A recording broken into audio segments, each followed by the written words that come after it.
कार्यकर्त्यांना, पत्रकार मंडळींना आणि येथे जमलेल्या माझ्या सर्व बंधू भगिनींना माझा नमस्कार, अस्सलाम वालेकुम और जय भीम।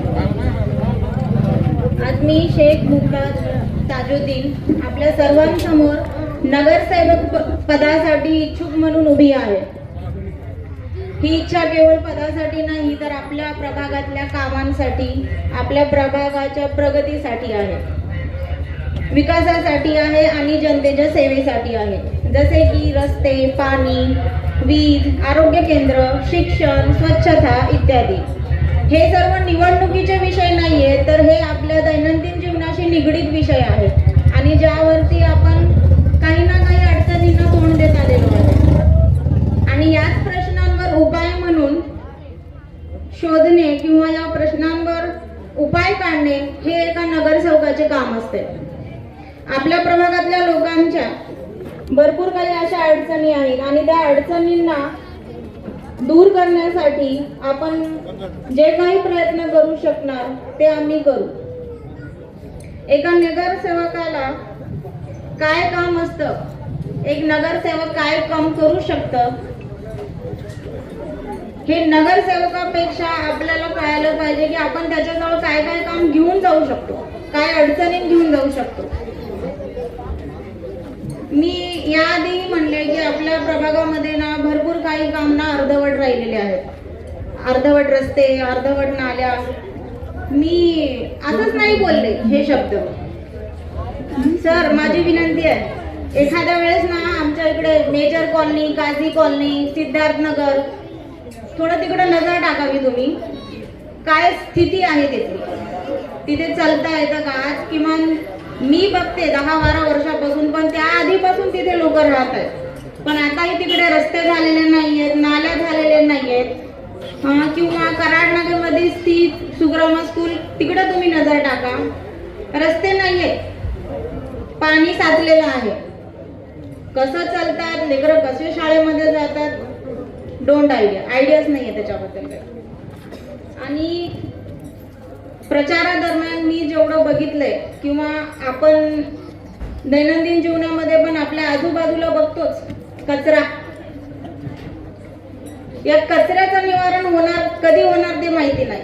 कचरा गाडी वाजत असते पण 8 दिवसातून एकदा, आणि त्यामुळे आजूबाजूच्या परिसरामध्ये होणारा कचरा तिथेच असतो। मग त्यासाठी काय उपाय आहे? मग त्यासाठी आतापर्यंत उपाय झाला पाहिजे होता, एखादी सार्वजनिक कचरा पेटी असायला पाहिजे होती, जेणेकरून जर कधी कचरा गाडी येत नसेल किंवा काही अडचणी असतील तर तो कचरा इकडे तिकडे न पडता ऍटलिस्ट त्या कचरा पेटीमध्ये जाऊन पडावा, जेणेकरून आपलं परिसर स्वच्छ राहावा।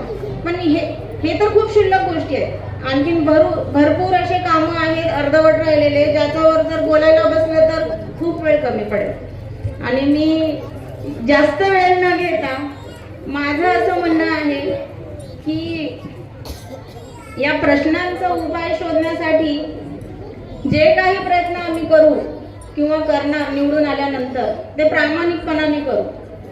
मी, रहीम सय्यद, आझम, आम्ही दोन्ही या प्रश्नांचा किंवा या अडचणींना सॉल्व्ह करण्याचा म्हणा किंवा याला उपाय म्हणून याला बाजू करायचा समजा हे आम्ही प्रयत्न करू। आणि त्याआधीच मला जे बोलायचंच होतं सर, तिथपर्यंत येणारच होते मी। आणि दुसरी गोष्ट म्हणजे नगर परिषदेतून ज्या काही योजना असतात किंवा ज्या काही महिलांसाठी योजना निघतात ते त्यांना मार्गदर्शन होत नाही, त्यांच्यापर्यंत पोहोचत नाहीये। आणि त्या सर्व ज्या पण म्हणजे निघतील सबसिडी काय म्हणतात त्याला, जसं की ना म्हणजे आवास योजना, महिला बचत गट, मी असंच नाही बोलत आहे, तुम्हाला असं वाटेल मी लिहून आणले, मी आमचं बुकलेट आहे। आज आम्ही प्रचार माध्यमातून हे सर्व विकासनामा आम्ही ना घरोघर वाटलेलं आहे। हे प्रत्येक घरामध्ये आम्ही स्वतः जाऊन दिलेला आहे। हा आमचा विकासनामा आहे, जे कलीम सरांच्या आणि आमच्या त्याच्यावर प्रकाश थोडंसं झूम करा. हे सगळे पॉइंट लिहिलेले आहेत याच्यामध्ये की जे विकास होणार आहे. सरळ जरा असं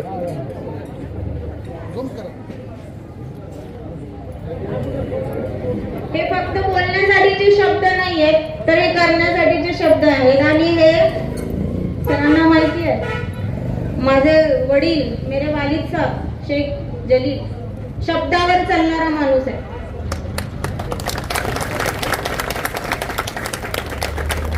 मेरे वालिद साहब शेख जलील अपनी जबान की से कभी पीछे मुंह नहीं करते. सर आपणास माहिती आहे. आणि त्यांनी जे विश्वास दाखवला, तुम्ही जे विश्वास दाखवला, कलीम सरांनी जे विश्वास दाखवला, तुमच्या नेतृत्वाखाली आम्ही हे सर्व काम करणार आहोत. तुमच्या मार्गदर्शनाखाली आम्ही हे सर्व काम करणार आहोत. मी शेख मुमताज ताजुद्दीन रहीम सय्यद आझम येणाऱ्या 2 डिसेंबरला आपलं इलेक्शन आहे, तर माझी मतदानदातांना हाथ जोड़ून विनंती है, मेरी हाथ जोड़ के अपील है आप सबसे, आप आए, हमें वोट दे और अपने प्रभाग के विकास के लिए हमें चुने. इतना बोलकर उठती हूँ. धन्यवाद. जय हिंद, जय महाराष्ट्र. आवाज बहुजनांचा.